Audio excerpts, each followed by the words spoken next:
Okay, great. Hello, everyone. And welcome Caroline and her client, Piers, also joined us for the demo. And I think many of you know Caroline. She is a distinctive trainer at BMC. And let me share Maya. She's the founder of Jigsaw. She's an MCC. Also, she is accredited by MCC as supervisor and PM certified supervisor. Caroline offers like supervision, also mentoring to organization, individual, ICF bars trained, over 20 years experience in instructional design and training delivery, founding member of PMC, Beckett McEnroy, Coach Me Global Faculty. And we are so glad to have Caroline here. And as everyone knows, this is a series of our committee, big committee, and that's our 5th webinar for this year. The title of the webinar will be Live MCC Demonstration Using the MCC Bars. Okay, Caroline, the floor is yours. Would you like to add anything before we start? I just thank you to everybody for being here, and a big thank you to Piers, because obviously he's put himself out here, and he's being very brave to speak so authentically, because I know how Piers works, so he will be authentic, I know, and honestly will work for around 35-40 minutes, Piers, if that's okay with you. Yeah, that's fine, no problem. Okay, and obviously Piers and I have worked together for a number of years now. Is there anything in relation to the way that we work together, our alliance, that we might need to sort of touch base with today, Piers, before we get started? No, all fine, all ready to go as usual. We're good to go as usual. Wonderful. So what are you bringing to our session today, Piers? Well, as you're aware, I've had a change in my setup and how I'm working. Recently, sort of started a new business, and so just wanted to go through a few thoughts around my motivation for that and making sure that I work in as disciplined and as efficient a way as possible. In the past, I've always had someone a sort of a layer above me, as you know. Now I'm completely working for myself, my own boss, as it were. And so, yeah, it's thinking around things that make sure that I'm always on task and working as hard as I can possibly be. Where I've recently to just set this up, I want to make sure that I've got things in place from the get-go, if that makes sense. It absolutely does make sense, and it also builds on sessions that we've had before. So thank you for bringing that today. If we were to think to the end of our session, what is it that you might want to have accomplished or taken away so that we know that it's been a good use of your time? And I've got some notes, so I have thought about this. I want to come up with some short-term and long-term goals to motivate me, the idea of long-term goals, that's relatively new for me. In that previously I've sort of, used sort of short-term goals, especially in relation to things like revenue and things that are sort of quite easy to come up with. But it's only since I started my own business that I wanted to think about long-term, almost like, for want of a better word, legacy sort of goals. And then it's how we tie that into my yeah, we've got 35 minutes. How we tie that into actual day-to-day working and sort of keep them relevant, because I don't want to have a session and come up with some good ideas and then it just become a piece of paper in a pile of many. So that's sort of what I'm hoping to work around. So, conscious that we have got about 35 minutes-ish, you've talked about motivation, discipline, efficiency, that sort of staying on task and working hard, and you've talked about short and long-term goals and the legacy piece. I'm conscious we've set KPIs in previous sessions. So that was a kind of medium-term plan. If we were to focus on something that feels most important today, out Yes. of all of that, what's coming up for you? I think, as I was saying, it's a relatively new concept to think about. That I would like to think about sort of long-term goals, and also and as I said, around like the legacy of what I'm creating with this business, which is not something I've really thought about.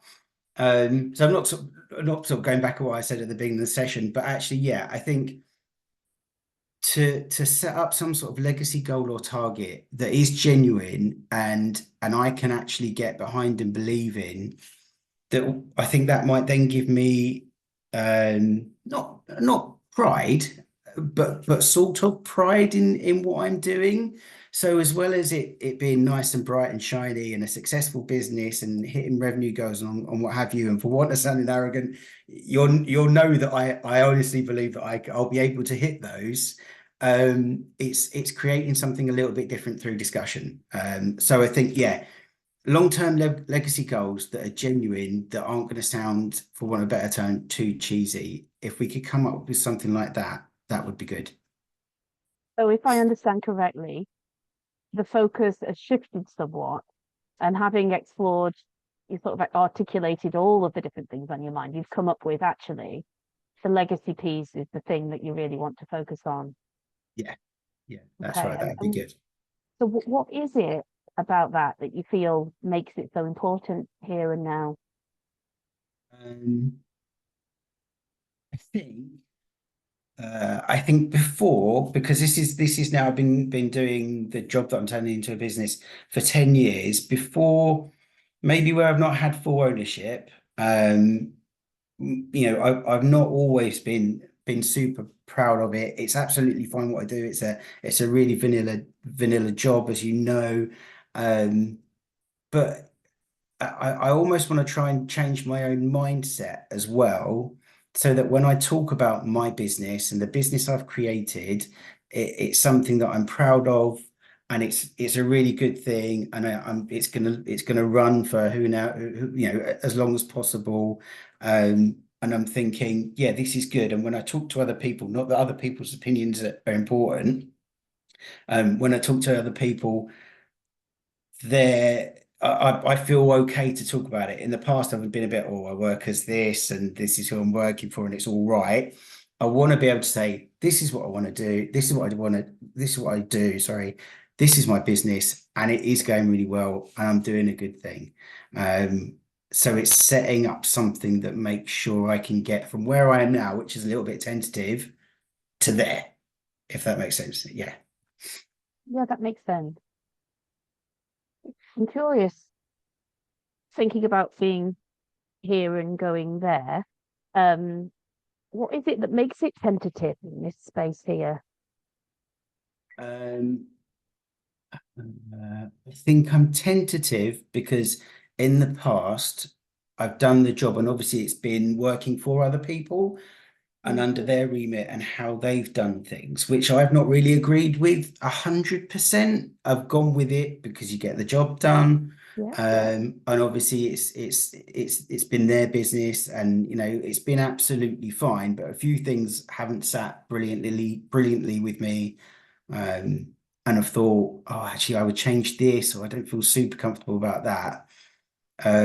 So I think I'm tentative because it will be new. It will be a new thing for me to be like, yes, this is me. This is what I do, and it's absolutely brilliant. It's spot on exactly how I think it should be done, and it's making, for what is sounding sort of a little bit pie in the sky, it's making the world a better place, and I'm really, really helping people. Whereas before I go, oh, I help people, and people go, oh, do you? If they say, oh, do you? I want to look at them and go, yeah, I do. I'm really good at this, and we do things at my business the right way. So I absolutely am. So I think that's why I was tentative. It's where I'm coming from, but I sort of know where I want to get to. Hear you. I hear you. So, um, think something that was in there, and please correct me if I'm wrong, was the value of genuinely, authentically helping people. Yeah, So that's good. so if we're thinking about this legacy piece, which is the goal, what other values need to be kind of encompassed in that to make it worthwhile and something you're proud of? Yeah, that's a good question. So talking, and I'm sort of, talking instinctively now. I've not thought loads about it, but I find it quite, that's a good question, but I find it quite easy to answer because of those experiences that I've spoken about working for other people. So values wise, like transparency. I'm not saying I've not been transparent before, but one of my skills is my openness. I find it easy to be completely open. I feel I find it easy to articulate that openness. So I think I want to make sure transparency is absolutely key. And then from that, I would say it's sort of not the same, well, not the same thing, but honesty as well. So transparency is key, honesty is key, and then I've said it, so openness. I think they all sort of seem, do they all mean the same thing? I feel like they might mean the same thing, but those are the things that are important. So we've got helping people, transparency and openness and honesty as sort of core values in relation to this legacy piece that you've brought. Yeah, that would be good. Yeah, and I think I would want to keep it simple. Because essentially what I do, although it is transactional in its nature, if you do a good job, people will be with you in theory for 20, 30 years. And so I like the word values. The values that we've come up with then, they sort of go hand in hand with the transactional nature of what I do and the legacy nature of what I do. So and I'm really shooting off the cuff. So anyone listening, I hope it makes sense. It's yeah, you've got the transactional nature of the business, so that runs consistently through. And hopefully, if I'm doing a good job for people, I'll do that over a long period of time.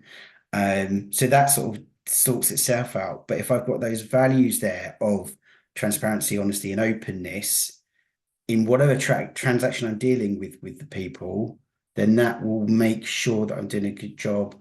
And then the legacy will supposedly sort of take care of itself, maybe.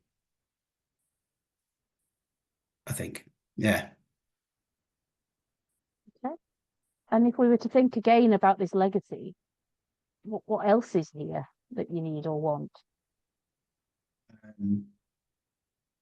So I'm struck on one hand, I want to instantly say, oh, then everyone will say Piers, Piers is your go-to guy, he does a really good job. And I'll be getting affirmation from without, which is, yeah, it's important. But I contradict myself a little bit because I know in the past I've said, oh, I'm okay with just affirmation from within. So yeah, maybe a little bit of affirmation from without, as well as me knowing that I've done a good job. Maybe a combination of the two. Yeah, I think. Did that answer the question? I suppose it did. Yeah. You felt it did, yeah, absolutely. Yeah. I'm curious about these external affirmations. Like what might that look like in like practical terms? Like what are they? A pat on the back. Pat on the back, okay. Pat on the back. I don't know. I suppose on one hand, it would be easy to say, I'm not a 5-year-old, but like praise, all well done, Piers, you've done a great job. But there's that I was actually more importantly thinking about it. I think just knowing you've done a really good job for people. I'm bringing the business, actually, this is relevant. I'm bringing the business back to my locality. So it's likely that a lot of my business will come come from my locality and my local community. And actually I've had like an initial launch that's gone really well. And everyone has said, oh, you've come back to where we are and you've come back to being local. That's brilliant. On one hand, that's lovely. But on the other hand, I felt a little bit of pressure that I've not really felt before. In that I was like, oh, crikey, I've got to make sure I'm doing my utmost, because I suppose this is back to the legacy. I'm here and I'll be walking around the streets or, out and seeing people. And the business is going to have a local community reputational name, which could then, and again, I'm really thinking out loud now, that could have implications for my reputation in the local community, my children as well.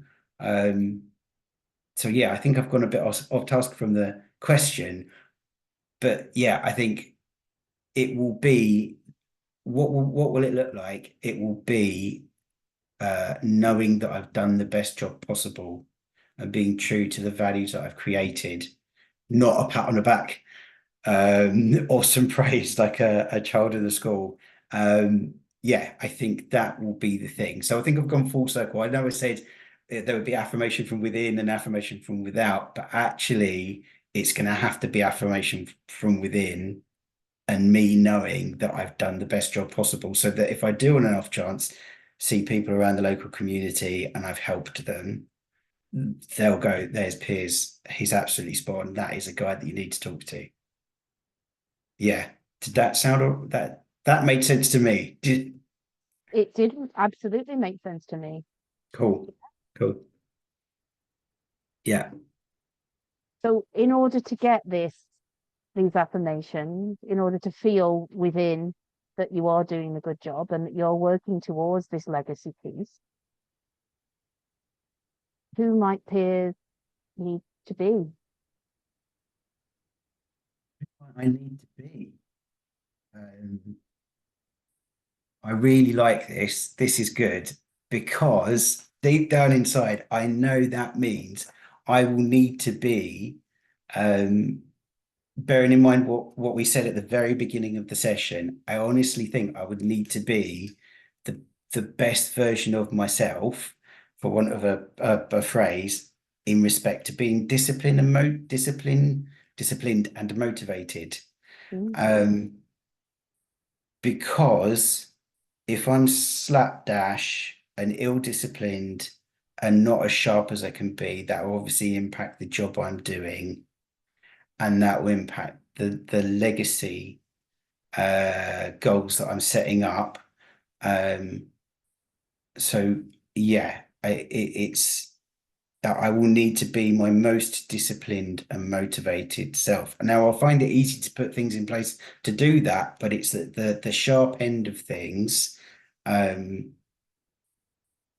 where I need to make sure I'm doing that consistently every time I'm working for someone or doing a piece of work.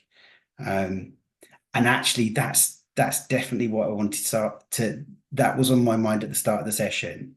Because as we've spoken about before, I'm obviously quite good at talking the talk. Obviously, quite good at talking the talk. Sounds terrible, but I can definitely talk the talk. But it's having something to remind myself of these values that we've come up, of that legacy that I want to create, of the importance to that in relation to all sorts of factors, including local reputation, local community. I suppose, again, I've not gone away from question, but this is where I'm going with this. It's what can I put in place to make sure I am consistent on a daily basis. So I'm really liking where we've come from to where we are now. I've written down these values. That's really good, and I've not where we've come to in relation to legacy and impact of what I'm doing. That's great. But now my concern is, right, Piers, you love your values, and you'll know this from working with me in the past. We're setting up something really good. In my head, it sounds good, and I'm patting myself on the back, going, well done, Piers, brilliant values. This is great. You know the impact of them. But being self-aware it's right. What tools can I use to make sure I am that consistent and that efficient to make sure I'm backing up those values? So yeah, that's well, I appreciate we're going all over the place. Bear with me, but yeah, that's what I'm thinking now. So we started off there, and Yeah. then we moved towards legacy, and we explored the values around the legacy, and we seem to have come back to that. So what is it that you want to do now with the time that we've got left? Okay. So now that I feel really happy about what we've discussed in relation to the legacy side of things, I feel really happy around having some values, like 3 simple values set in place that are true to me. So for want of repeating them, transparency, honesty, openness. That is so again, so really arrogant. But character traits, those are things that I didn't actually do really well. So just to get it clear in my head, right? I've got these values. These can back up a legacy. That legacy is important for multiple reasons, including community impact, etc. So now, how can I make sure that those are relevant on a daily basis? That's what I'm thinking. Yeah, got those in place. Those are setting foundation stones. I don't know. I'm thinking in my head having a big poster on the wall saying this is what if you have to do every day, but I don't know what's out there. I don't know how to go about it, basically. What what possibilities are there for keeping this at the forefront of your mind each day? So you've said potentially a poster. Yeah. What other possibilities might there be that we could explore together? I would say, um, I would say a, a, going back to what I've said about affirmation from without, maybe I would say accountability from other people would be important. Um, so if it would be all well and good sharing these values and saying this is what I'm all about. But then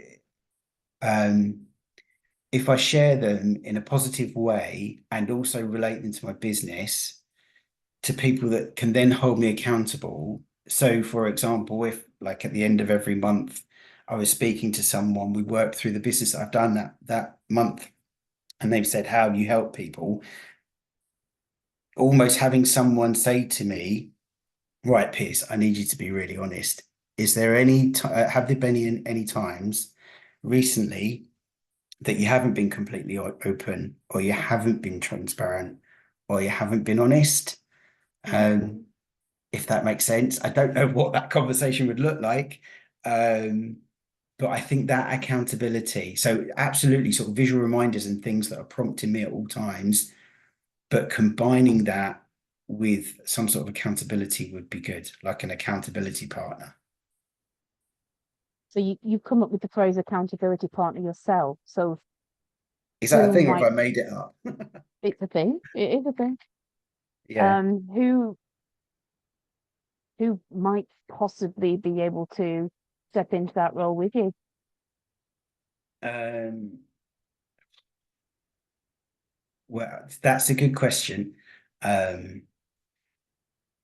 So when I've done like a pre-launch to my big launch, and Yeah. I've got a really good reaction, almost not too good, but in that I've had a number of people that have asked to come and work for or with me, which has been really positive. And it's highlighted to me, thinking about the idea of an accountability partner, it's highlighted to me that there are people that actually more people than I thought, I suppose, that I could talk to about what I do, and that are interested in what I do. So that's been surprising, but it's good. So on one hand, I'm thinking, okay, well, I could choose this guy or this person or this person. They obviously want to get involved. That might be a good way of getting involved. But on the other hand, I need someone that will be sort of brutal with me and really sort of drill down and say, are you absolutely sure that's what happened?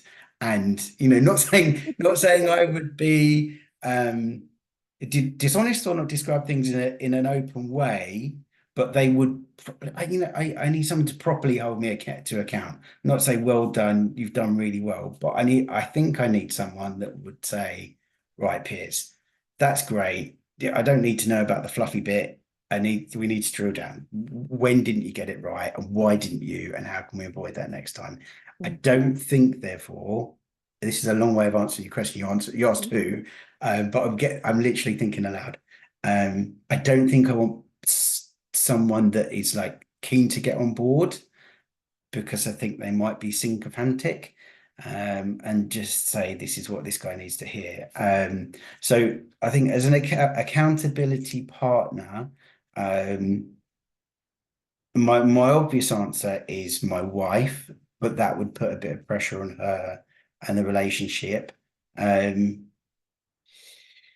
I think I might give that a go, because she's obviously the person that I respect the most and whose opinion is most important. So I think maybe that, if not that, then if not her, sorry, that if not her, then yeah, I'm thinking maybe so I'm obviously thinking someone personal. Would that make sense? I don't know. Might it be somebody personal? Might it be somebody professional? Might it be somebody else? Yeah, I worry about the professional person because of how, again, being self-aware, how much I'd respect their opinion. Not saying I would disrespect their opinion, but its impact. So I need to make sure it's someone whose opinion is impactful on me. So if it wasn't my wife, I definitely have some friends who are absolutely crucial to me, who would be completely honest, who are professional, and they work in a professional capacity that I respect. And actually, I'm seeing them I'm going up to London to see friends. So actually, I might think about speaking to them to say, look, can we have a conversation once a month just around what I'm doing, and maybe even put a 6-month target on it to say, after 6 months, can we see how it goes? And actually talking out loud, thinking out loud, I think maybe that might be better. So I've got 3 really, really close friends, who are all professionally very successful, whose opinion is crucial to me. They don't work in my industry. I think one of them actually might be a better fit, because they're a step back as opposed to my wife. But I still respect their opinions, and they will be brutally honest with me. So yeah, I think that would be a better answer, to set up an accountability partner in relation to this legacy side of things. Okay. Cool. So in relation to that, keeping things on target every day and being reminded about your core values and why you're doing it, and the legacy piece, apart from the accountability partner and the posters, the daily reminders, what else might help?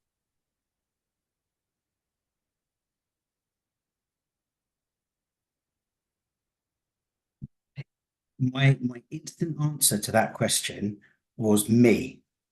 I'm introspectively thinking about that question, because I like the post is really important, having the accountability partner is really important.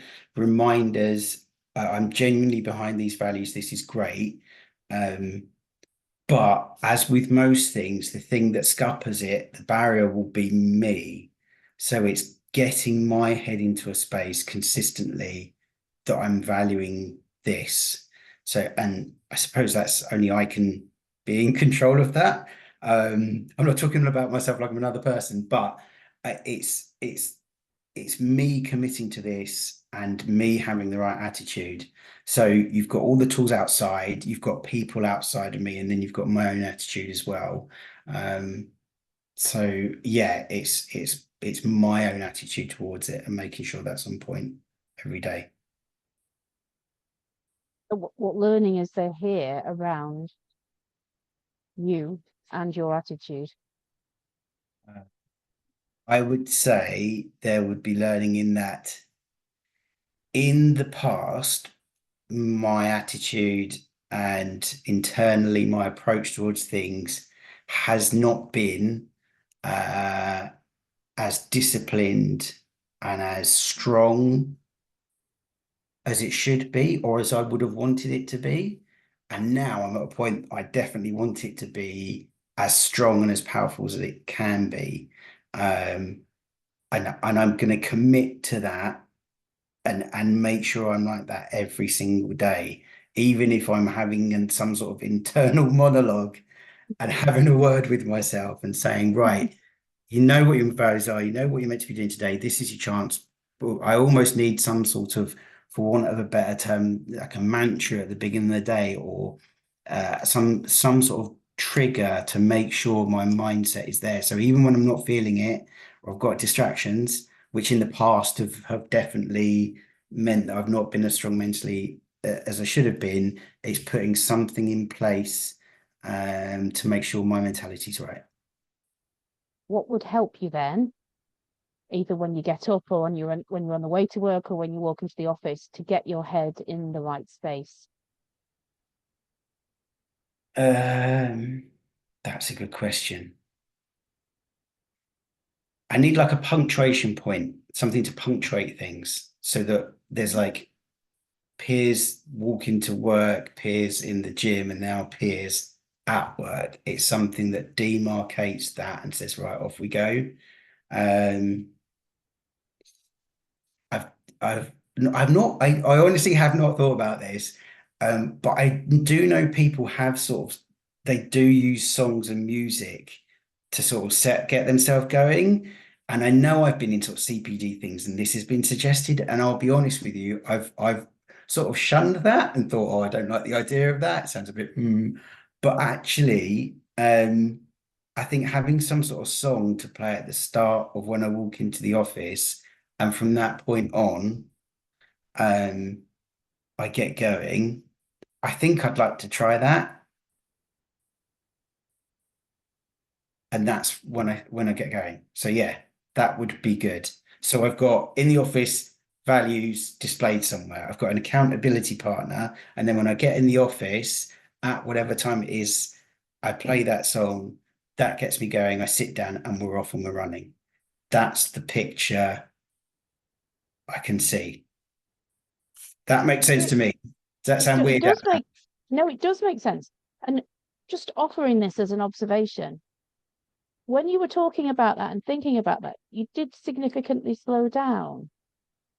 So I'm wondering what's here around a song and a strategy. I think I think I might have slowed down because actually it might work. And even saying it out loud to you, I was thinking of songs already that I have in my life that have power or meaning that are really good. I even have a washing up song. So I have a song that I put on the speaker in the kitchen when I'm doing the washing up. So actually, I think I might have slowed down because it resonated.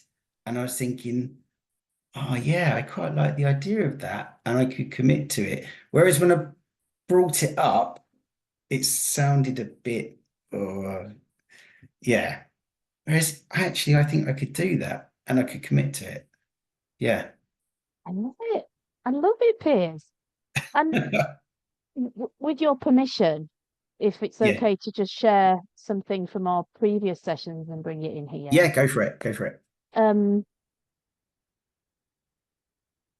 we've worked together for a long time. And by your own admission, you've not always been the most focused. Exactly right. And I just really want to acknowledge, since you made this massive decision, I have never seen you so focused as you have been in the last 8 weeks. That's really good. Thank you. That's really good. It's So, it's amazing the difference it makes, isn't it? It's just mm, crazy. So yeah, no, that's really cool. I really like that. Thank you. Brilliant. so we've just got a little bit of time left, Piers. So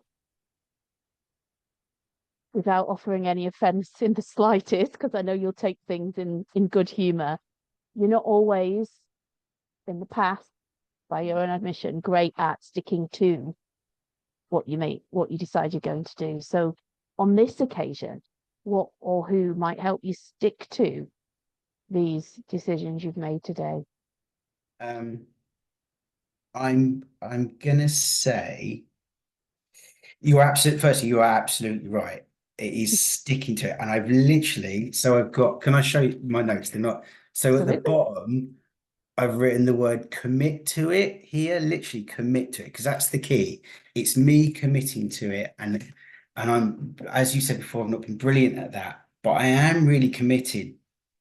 In the past, though, also, I've not been very good at asking for help in relation to anything. I'm just, I'm, the man, and I get on with it and off we go. But I'm going to get everybody to help me commit to it. So although I have an accountability partner, and I will put these structures in place, I think I'm going to be a lot more open and talkative about what I'm doing. And if I am not committing, or if I can feel myself having a wobble, for want of a better expression, I'm going to speak to people and say, oh, God, I'm feeling a bit tired, or just been offered this opportunity to do this, but it's distracting me from my goals. I think I'm going to say no. And I've already started doing that. So, for example, friends of mine invited me out to a social gathering abroad, 4 days in Dubai. Brilliant, off we go. And I said no, thank you. And my wife said, "Why is that? That's unusual. Normally, that would have been something you'd enjoy." And I said, "No, it's not right." It's the smallest thing. It's the silliest thing. I turned down a holiday with some friends, essentially, for 4 days. But it was huge. It was absolutely massive. And it was massive because I made that commitment. And it was massive because I told other people about it. And I need to keep being like that.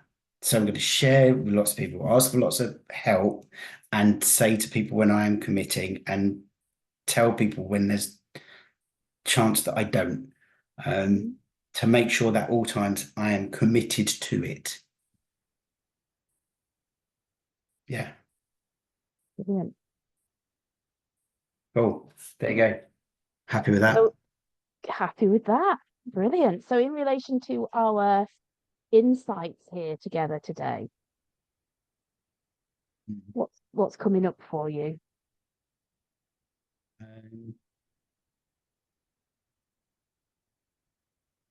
Firstly, I feel good. I feel good about it. In the past, when I've sort of made notes and spoken about these sorts of things, I've always been a little bit reticent, and there's always been a bit of like literally pulling a face of, oh, I'm not sure. Whereas actually, I'm not doing that. So yeah, it feels good. It feels clean and clear. This has been brilliant. I'm I feel okay to share, and this is what I'm going to do. There you go. And even if it's okay to say, with lots of people listening, I would happily speak again, in like 2 months' time, to say, hi guys, how are you all doing? I hope your coaching journey is going great. This is where I am. Whereas before I had reticence around that, and I wasn't so sure. So yeah, it feels good and it feels right. Oh, there you go. That's a good phrase. It feels right. It feels right. Right. Great. Is there anything else that you need here, Piers, before we draw things to a close? No, I don't think so. It would be really good if you could, if you've jotted anything down, if you could share just so that I've got clarity over what we've said in relation to the values, and what I'm going to do, because I've got notes here. I know what my values are. I know what structures I'm going to put in place to stick to them. I know what I'm going to do to make sure that's relevant on a day-to-day basis and that I'm committed to it. And then obviously it'd be really good to have a session in the future as well, so we can come back and have a look at what's happened. Yeah, so that's no problem. And I'm sure that should you wish, Rehan could also furnish you with the recording so that you've got that Yes. level of accountability as well. Yeah. Okay, we could turn the video bit off, but yeah, that would be good to hear it back. That would be great. Lovely. Piers, thank you so much for your time today and for your willingness in front of a very international, large audience to put yourself out here and be so vulnerable and honest. So thank you very much. Sure, thank you. Okay, wonderful. Thank you very much, both of you. That was amazing.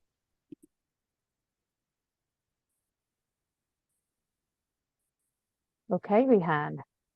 Shall we start by just taking some questions?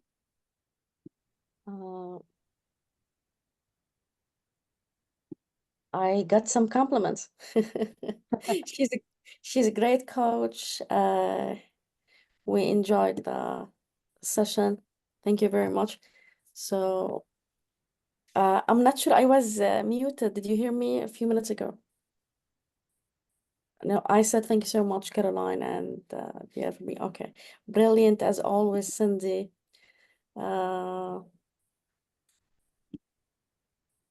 that's it. Also, people wrote their names and where they are located. So as you said, it's a large audience from all over the world. Zainab said, thank you both. Lovely session. Thank you both.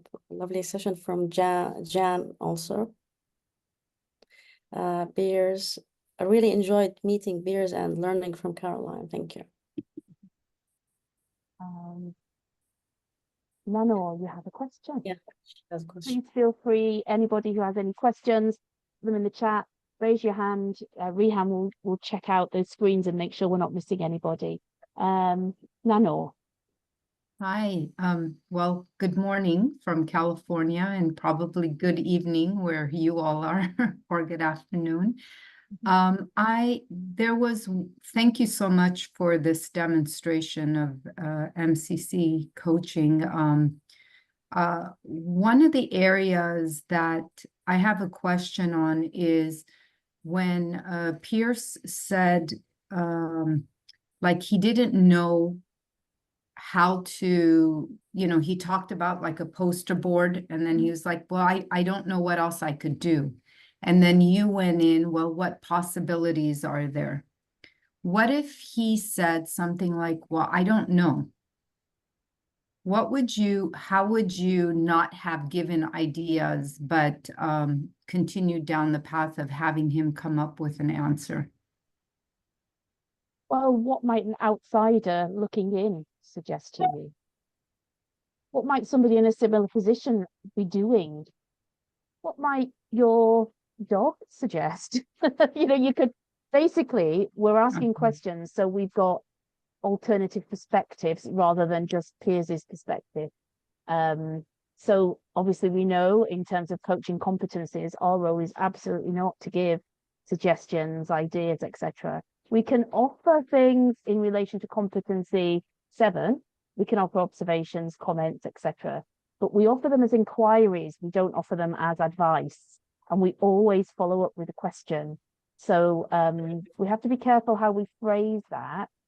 But in this context, if a client says, honestly, I have got no ideas, it's enabling the exploration of other possibilities. Thank you. Yeah, that's great to bring in other perspectives. Cool. Thank you.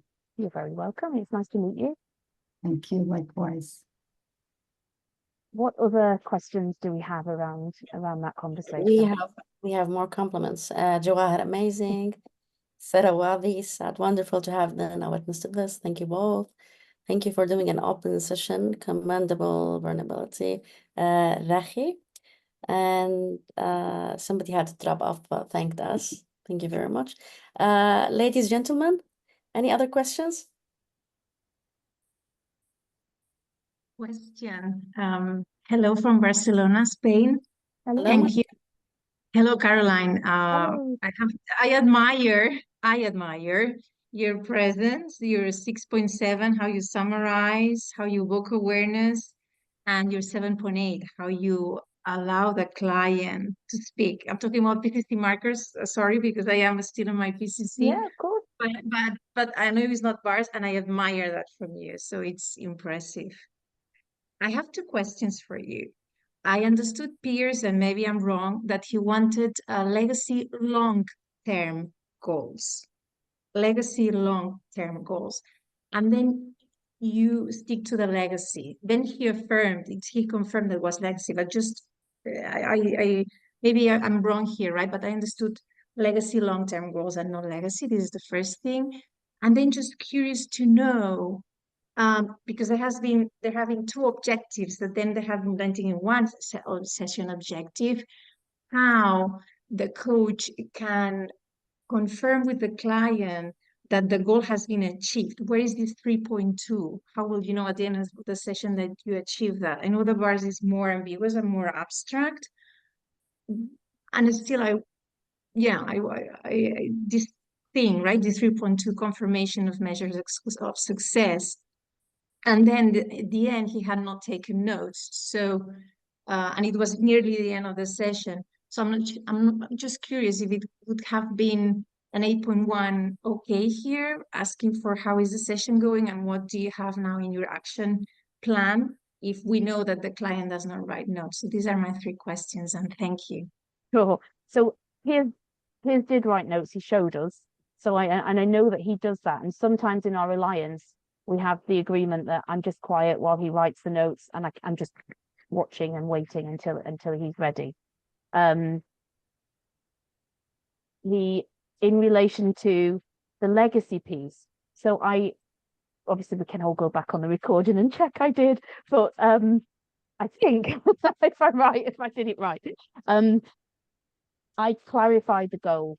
So there was the short-term goals about the motivation and staying on task. I know that Piers and I have already covered more medium-term goals. So Piers has set KPIs and we've had conversations around those. And then I inquired around, so am I understanding this right? Are we talking about legacy? And Piers confirmed we were talking about legacy rather than legacy long-term goals. So because obviously there was an awful lot that Piers brought to the session. And one of our skills as coaches is to try to fine tune and reduce down. Like we might not be able to cover everything in our session today. So where shall we start? What is the most important? And so that's what I tried to demonstrate today, because it was a lot that Piers brought. So it was essential that we, rather than superficially doing everything, which is not great coaching, that we kind of hone in on one thing, which was that word legacy. And actually, I think that other things that we discussed, therefore, fed into that idea of legacy, I hope. And the third one, well, at one point, I remember saying, so we talked about legacy, and now you're talking about the kind of more daily things that we need to do. So what's the best direction that we need to go in now? So it was very much partnering for him to decide where it was that he felt the conversation needed to go. Of course, I think it's competency 4, ensuring that the client is deciding on the directions of the session, not the coach. And also when we think about that, we think about the pronouns that we're using as well. What about our session? Where do we need to go next? That's important if we're trying to demonstrate partnering with the client. It's a very small thing to do to think about the pronouns, but it actually has a massive impact on the client and how they feel they are in control of the session, and rightly so. Monica. And the measures of success of success. Measures of success. How will we know? I did ask that question. How will we know what is it that you need by the end of the session so that we know it was a good use of time? And Piers, I can't remember exactly what he said in response, but Piers did make a response to that. And if this was a performance evaluation, if we're thinking about submitting to IPF, then the coach, as long as they've asked the question, they get credit for asking that question. If the client goes off on a tangent and then we end up somewhere else, then that's okay too, because we go where the client takes us. We don't make the decision about where we go. Thank you. Monica, I hope I covered all of your questions there. Beautiful. And Beautiful. I'm going to Thank have to plug my laptop in. So Rehan, I'll hand over to you for a second. Yeah. Thank you very much, everyone, for joining us. And Rachi, yeah, Caroline is back. Rachi, I'm back. yeah, Rachi is ready to ask you. Yeah, thanks, Carolina. You've taken a wonderful session. It looks very easy, but when you have to do it, one has to engage a lot and to be with the client. So thank you so much. I have a query that you spent quite a lot of time on competency 8, even after there was accountability you were setting and still you went on. So could you share some of your insights or something that you felt that why did you take what was the reason that so much time was spent on competency 8? So let me just drop in the chat from the MCC bars, competency 8, so that you can see them. And I will provide this document as well in the chat so that everybody's got it to take away. Sure. So if we look at competency 8, it says partners with the client to transform learning and learning and insight into action, promotes client autonomy in the coaching process. Now, for 8.1, I'll just highlight a little part of that, and it says throughout the session, coach checks in with the client and their progress, learnings and insights in a natural and spontaneous way throughout the session. So when I assess ACC level recording, competency 8 is usually there. Often at the end, in a little bit of a rush. Got to make sure I cover those. Yeah. Right. Hit. Yeah. PCC, there's a little bit more flow with competency 8, and people are quite conscious of the things that they feel they need to include. Yeah. And sometimes for really good PCC recordings, we see competency 8 starting to appear within the session rather than just at the end. And then for mastery, actually we're checking in throughout the session. And I'm also conscious of the language we choose. If I say to a client, what's your learning here? That might not resonate. So I'm quite conscious of language. What awareness have you now got that you didn't have before? Or what new insights are there here for you? So we can think about how we're phrasing that to our clients. Yeah, so that's why competency 8 comes in within the session, Raki, because it is throughout the session rather than just at the end. So if you were to take anything away from this session today, I hope it's that. Competency, just because it's a last competency, doesn't mean it needs to come at the end of the session. We need to be kind of thinking about that, because ultimately, and even if you look at the PCC markers, competency 8, you'll see the word learning. I think it comes up 5 times. True. And therefore, dependent on how we choose to use our language, we need to be considering how we're going to explore learning, not just at the end of an hour or at the end of half an hour, but actually throughout the session. So those mini check-ins as we go through. Does that help explain, Raki? Yeah, absolutely, because I am now going to go for my MCC accreditation, and I was this was one big reason for me to attend a live session. And I was wanting to search this bars document for MCCs. I couldn't find.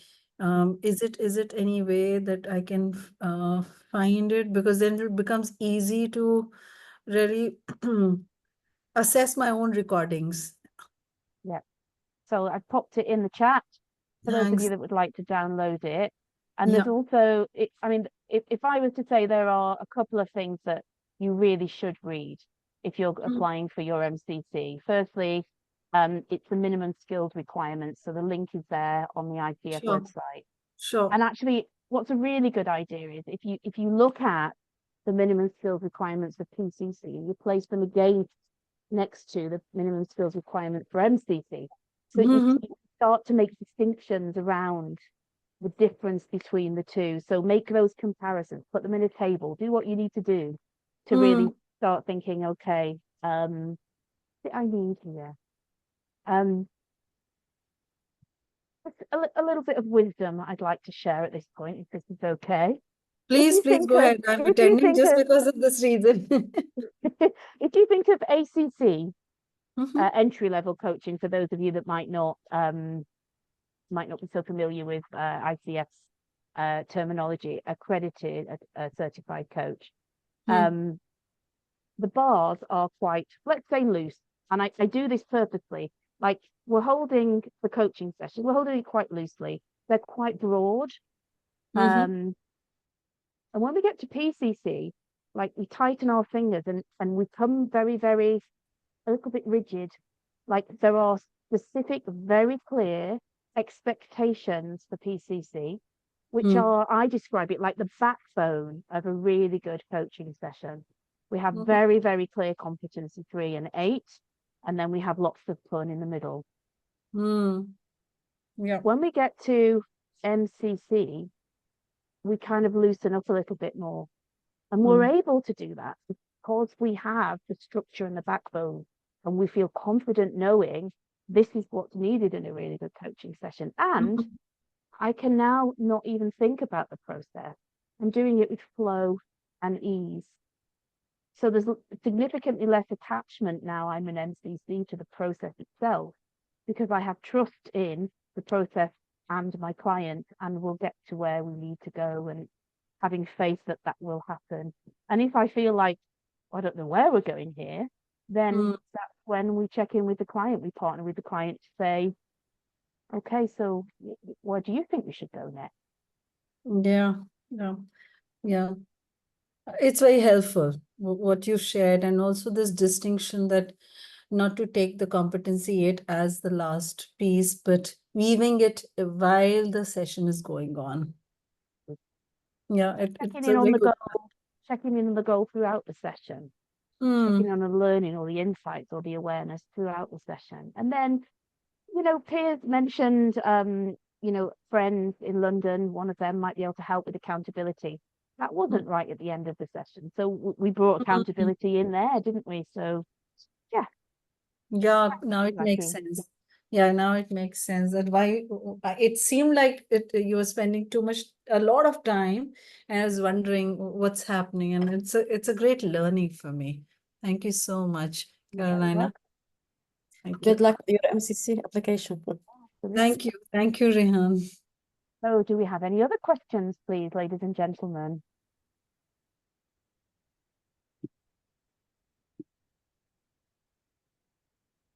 By the way, Caroline, I noticed a high level of trust between you and Piers. He said a couple of times, as you know, Caroline, and also, as you said, at the MCC level, it flows more smoothly than the PCC. You feel it's natural.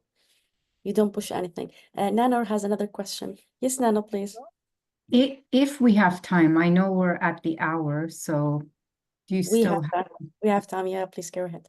Okay. I'm not really sure how to ask my question, so I'm just gonna think through. Let's take it as a challenge then, I know. So one of the things that I noticed is Pierce kind of like, let's say, needed a lot of external strategies almost to keep himself to his commitment. I'm wondering, and I had a lot of distractions while I was listening, so I may have missed something, but I'm wondering, was there, other than the values that you did, was there anything from the internal that needed work on to help him stick to his commitments, but more from his like something from an internal place of a part that needed to be heard, maybe, or I don't know, something. I'm just curious. A question that I asked was, So who does peers need to be in order to Yes. succeed here? So there was the element of the who there. And Mhm. I'm also conscious that this was live and that Piers and I have done lots of work prior to this around those sorts of topics. Got So it. it may have been, if it wasn't live, we might have dived in a little bit deeper there. I was also conscious there was an audience, and that was a factor in the questions as well. But the who was there in terms of who does he need to be Right. in order to be successful. And I think by Piers' own admission, he feels the need for those more external things. So they were some of the things they had in place. And this was just a short session. Yeah. So we'll see what he brings to our next session around what he himself might be able to, the internal stuff, as you say. Yeah. Mhm. Amazing. Thank Well, you, this Manoj. was, yeah, of course. And this was an amazing session, though. And you made it seem so flawless and easy. Like how's she coming up with all of this the way she is? Pretty beautiful. Thank you, Caroline, for You're demonstrating very it. welcome. No Thank you. problem. Also, Nano and Caroline and Piers, they referred to their previous relationships and relationship and sessions throughout the session. So that I think implies the internal values and stuff. He mentioned values a couple of times. And when we think about active listening, yes, there are all of those things that we expect to see, listening, observations around body language, thinking about, so we're actively seeing lots of things rather than just the words and the phrases that the client is using. Active listening also is relevant when we think about the listening within the session, also listening between sessions, because at MCC level, we're thinking more systemically, and we're thinking more about other things that have happened that the client has brought that maybe we might see a pattern and they might not. So we might be able to offer observations and inquiries around those things. So yeah, active listening isn't just within that session, but it's between sessions. And when you know a client well and you've built up that rapport, it's great to be able to bring those things in. And I'd love some more questions. Are there any more? What time are we finishing, Rehan? It should be 90 minutes, but Okay, well, whenever anybody's ready. Any other questions? I liked the insight when they mentioned that you used competency 8 a couple of times, well, throughout the session, I mean. So that is something to be done at the MCC level. Can you give us some tips till we have another Well, question? I thought it might be interesting for us to look at the BARS document. Also, Yeah. So number 8, I put in the chat. If we start with number 3, competency 3, if you imagine, you've got the PCC bars, so you've got 4 competencies in there for number 3, but for the PC markers, for the MCC bars, we've just got 3. And you'll see by the wording, they are generally there's more flow and there's more looseness here. The coach partners with the client to explore the topic or focus of the session at a level that is meaningful to the client. in a Coach partners with the flexible, client. Sorry, Rehan. no, it caught my attention in a flexible, gentle, and natural manner, and that what you did. Coach partners with the client to keep the desired outcome as a guide to the coaching conversation in a flexible, gentle, and natural manner. Like, I'm not attached, I'm holding it loosely. The coach notices subtle shifts in the conversation and invites the client to change direction if the client desires. So we started to talk about legacy. Now we seem to be talking about something else. So where is it that we need to go together on this one? Yeah. Competency 4, we've got that equal partnership and the collaborative way, which is why, as I said to you, thinking about the pronouns that we use is important, because it's our session. What are we going to do together here? A genuine curiosity about the client as a whole person. by inviting the client to share more about themselves and their identity. That whole person piece. So, you know, in the PCC markers, we hear the who and the what. Yes. So if we think we've got the who in the PCC markers, we've now got the whole person, which again potentially could take us even deeper. Provide space, coach provide space for the client to fully express themselves, share feelings, beliefs, and perspectives without judgment. So it's that non-judgmental space. Coach acknowledges the client and celebrates their progress. You did acknowledged what Pierce did during this session and what you know about him from previous sessions. And it's easy to do that with a client you know well, that you have a good rapport with. Competency 5, the coach responds to the client in a manner that keeps the conversation flowing with the client leading the way. I think that's an interesting phrase, with the client leading the way. So at PCC, often when we hear recordings, there's a very clear process happening. We're heavily, you know, it's almost like there's unconscious thought going into the process, and that's clear in a PCC recording very often. But here in the MCC bars, it says flowing with the client leading the way. So I've reneged all control, all concerns about the process, and I'm letting it flow with the confidence that we will end up where we need to end up. Coach remains curious and attentive, exploring what the client needs throughout the session. Engages with fluidity and ease, and leverages silence. So silence is an interesting one.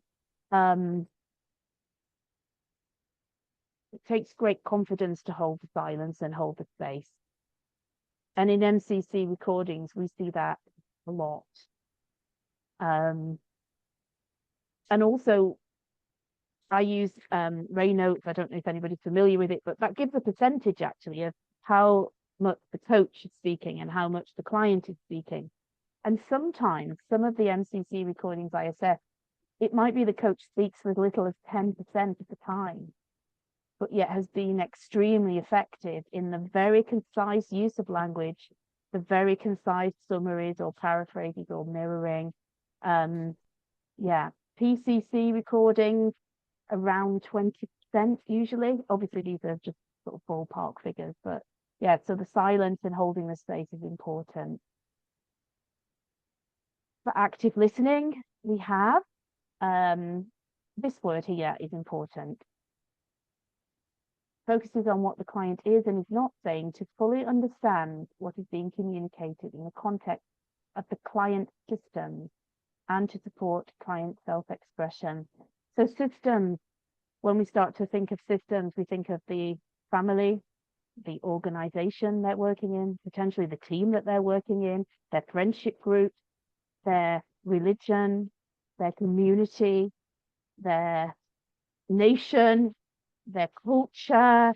There are so many things that we might ask around systems. So again, something to just bear in mind, because that allows us then to go very deep. That's where the belief systems are, where the underlying values often are in the systems in which we're existing. Deeper exploration of thinking and behaviors. Demonstrates an understanding of client emotions, energy, learning, growth, in alignment with the client's agenda. Coach reflects what the client communicates in relation to the context of the whole person. Now, there were no metaphors in that session because none came up and it didn't feel we needed any, and that's okay. And with other clients, they give them freely, or we might work on them together, and that's okay. But we did explore the client stories. Yes. And we, you know, there was the support of growth and definitely learning there. It's your decision whether the questions were minimal and precise. Leanne might tell me they were. I don't know. I hope so. Questions challenge the client to explore more deeply or to go beyond current thinking and feeling. So we've got we've got, this is in the PCC markers as well. We've got what's here, and then we've got what's possible or what's next or what we want or what we desire. Shares insights with fluidity, shares observations, questions from the client's words and actions to foster awareness. Jelena, I hope I've pronounced that Yeah. accurately, and apologies if Yes. I didn't. We have three. It's okay. It's Jelena. It's with yeah. Okay. I have a question. It's first of all, thank you, Caroline and Piers, for sharing something that's especially for Piers. It's very personal. Absolutely. I have a question.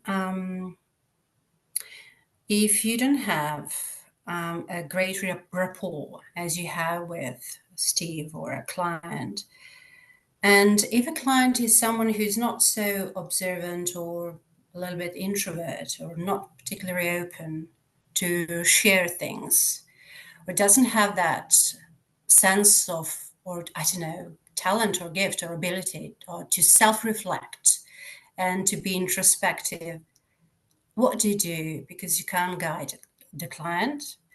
And like it or not, clients usually rely on coaches to be guided. Although we explain, like in a coaching agreement, no, this is not a guided session. It's up to you. We are there to hold your space and to be feel supported and to be safe. And this is a safe space for you to explore. But we have to admit that not everyone has that, ability to explore possibilities. So what to do if, as someone mentioned, the client says, I don't know, or the client is stuck? So firstly, when I coach, I do pure coaching. I don't offer any advice. I don't offer anything that would blur the boundaries. So clients that come to me know that they are the parameters in which we're working together. And occasionally a client will say, oh, go on, you tell me what you think. And you know, personality, I can laugh and say, you know, I can't. But what do you think? What do other people think? So that's the first thing. I'm really clear about what is and isn't on offer. And ethically, if we are offering coaching, then it's really important that we're clear with our clients around that too, competency one.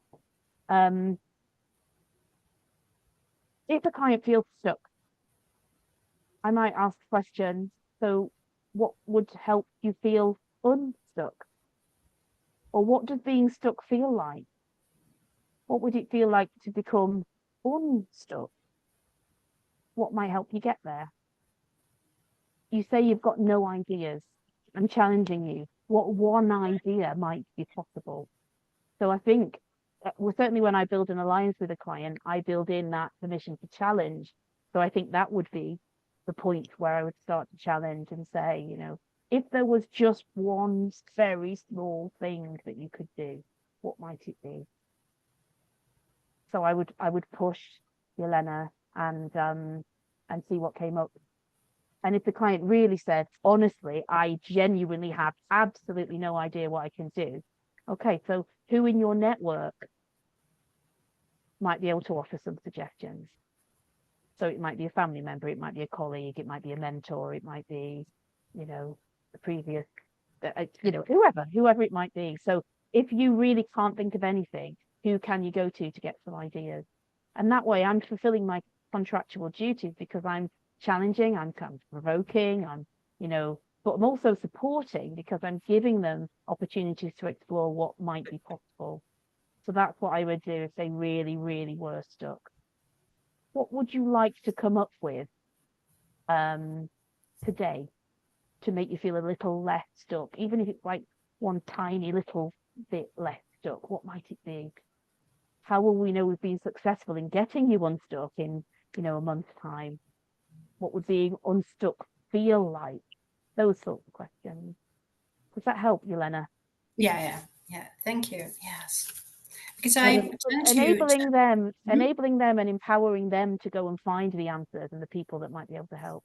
or the resources, or the podcast, or the chapter out of the book, or whatever it might be that might be able to help. Yeah, because I tend to meet people like clients, they tend to like get to the same ideas, and it seems like a vicious circle. And they're circling, asking the same people, go to the same resources.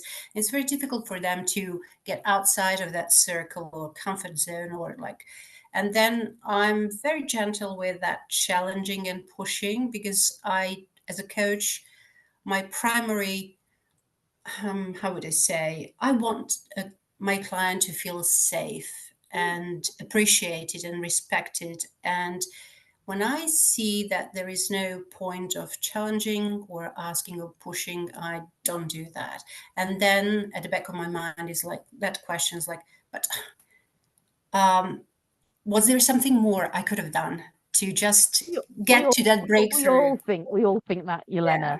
May I offer you something, Yelena, as a challenge for you? So it's stepping into the space of confidence. What I've noticed is that we seem to be going around in circles here. So what can we do to break the cycle? You seem to be going to the same people, and you seem to be getting the same answers. So what can we do to break the cycle? So it's actually, you've noticed that they're going around in a circle. Maybe they haven't. So offer it if you're seeing something. And I think that's also an MCC quality, to realize that you're noticing things, and to have that confidence to share it with an inquiry. I'm not saying I'm right that you're stuck, but I'm saying I seem to be observing that you're stuck. Your thoughts around that. Good. Thank you. Thank you, Caroline. We have three questions. Monica, Eric, Jenna raised their hand. So Monica, said, impressive, Caroline. What is the difference between the whole person in bars and the who at PCC level? Thank you. So in the bars, in the PCC bars, we've got the what, which is like the situation, the thing that they want to accomplish. And we've got the who, which is all that other deep, juicy, exciting stuff around their identity, their values, their beliefs, their assumptions, the things that are holding them back, the motivations that are pushing them forward. When we move on to MCC, we just take that much deeper. And we're even more conscious that it's like the big agenda and the little agenda. Like the little agenda might be, I want to feel much more motivated to do this.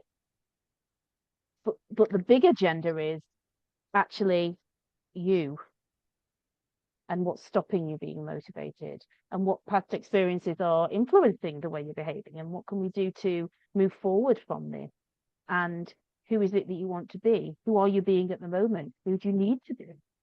What do you need to embrace? What do you need to let go of? So we're looking more holistically at the person rather than just the issue that they're bringing. We're looking more systemically at what's happening for that person in that context. I'm not sure who asked that question. Was it Monica? Yeah. Did that answer the question, Monica? Yes, it does. Thank you. So we go even deeper. Yeah. Thank you. And Caroline, Erica now. Caroline, how do you approach clients who are not so self-aware as I don't know. Piers. And Piers is very self-aware, to be fair. Erica, I'll go back to what I said to Yelena. If I am conscious that they don't seem very self-aware, I have to step into fierce courage and I have to offer them that. You can only do that when you've built up trust and safety, and you have the kind of rapport that will allow you to be really honest, kind. I mean, I coach with kindness, of course, but if they're not self-aware, and I know that they're not self-aware, or my gut instinct is telling me certainly that they're not self-aware, and I don't share it with them, then aren't I doing them an injustice if I think that's something that they might need to know? And also I would ask questions around, so in terms of the way that you're thinking about this, what's happening, and what might need to change, and what might other people think about this, just to try and sort of stretch them a little bit so that they're seeing things from different perspectives. if clients are really not self-aware, I would question whether they're aware of their lack of self-awareness with kindness, and also sensitivity about the language that we use to ask those questions. Does that help answer your question, Erica? Yeah, it's fierce courage, that one, I think. Yeah. Who's next, Thank you. Rihan? I think Jenna, are you there? I think you raised your hand, if I'm not Yeah, wrong. Jenna's there. Yeah, hi. So I'm definitely interested in MCC. And I have a question that might be too clerical. I was trying to, or administrative. So stop Okay. me if it is. I think I have enough hours and enough training to at least explore, am I ready-ish, versus going to get more hours.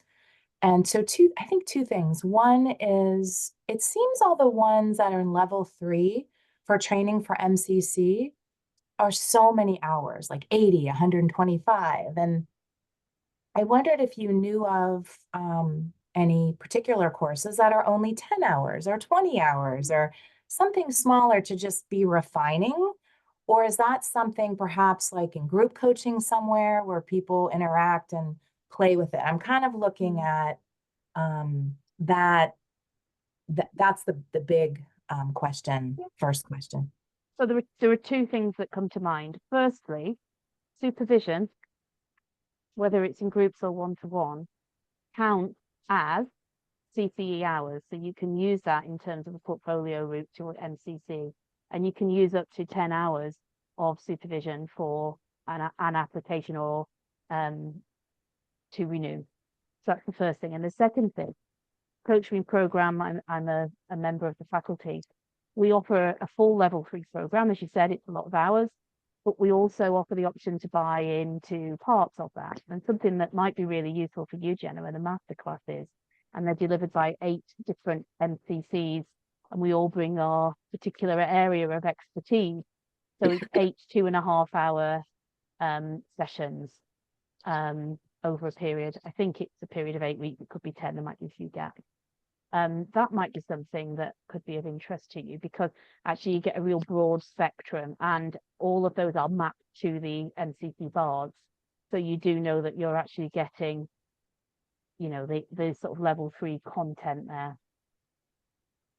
And is there a link to find what you're referring to? The parts of courses?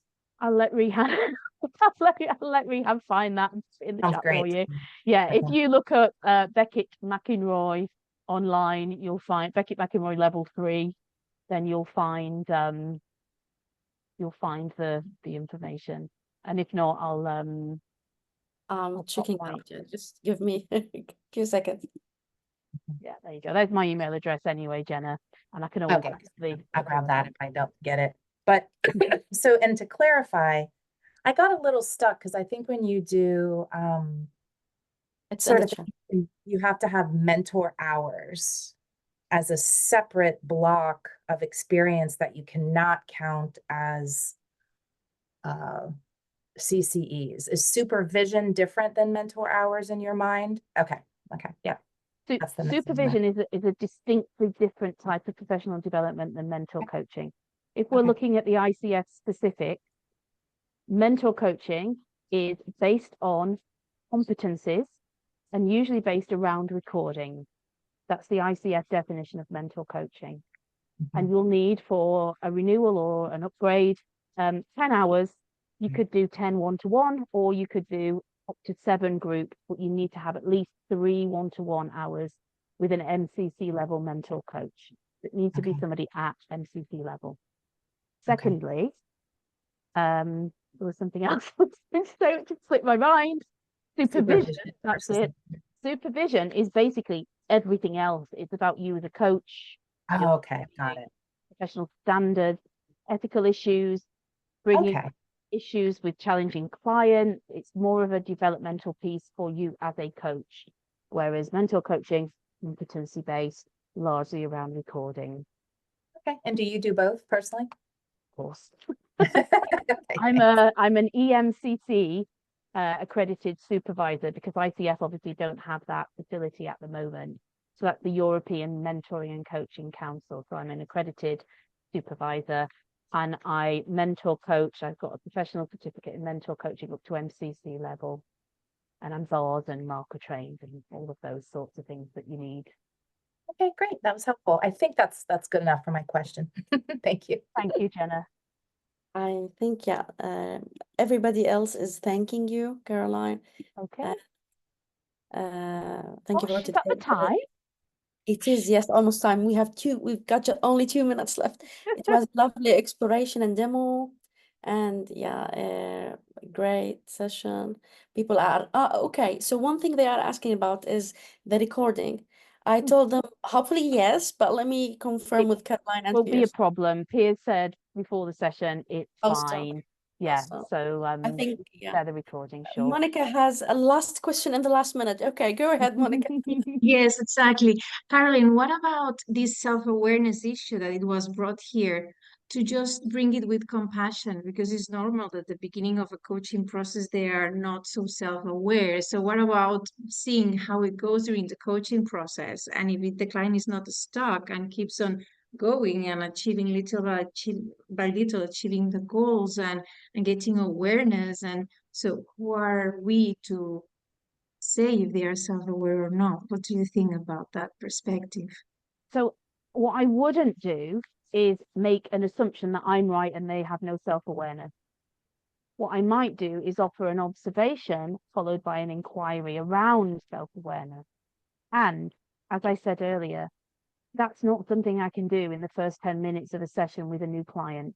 That can only come with time, with rapport, with trust and safety when we've built that relationship.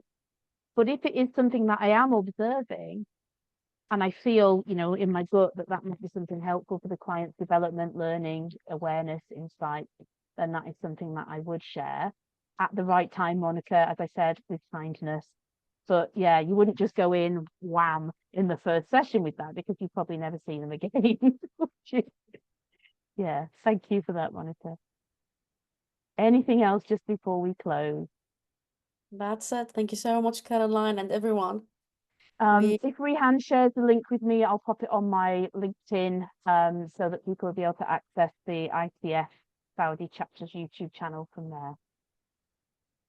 Well, My LinkedIn, Rehan, can you pop it in the chat maybe? I did, but Oh, you want me perfect. to reshare it? Yes. I will.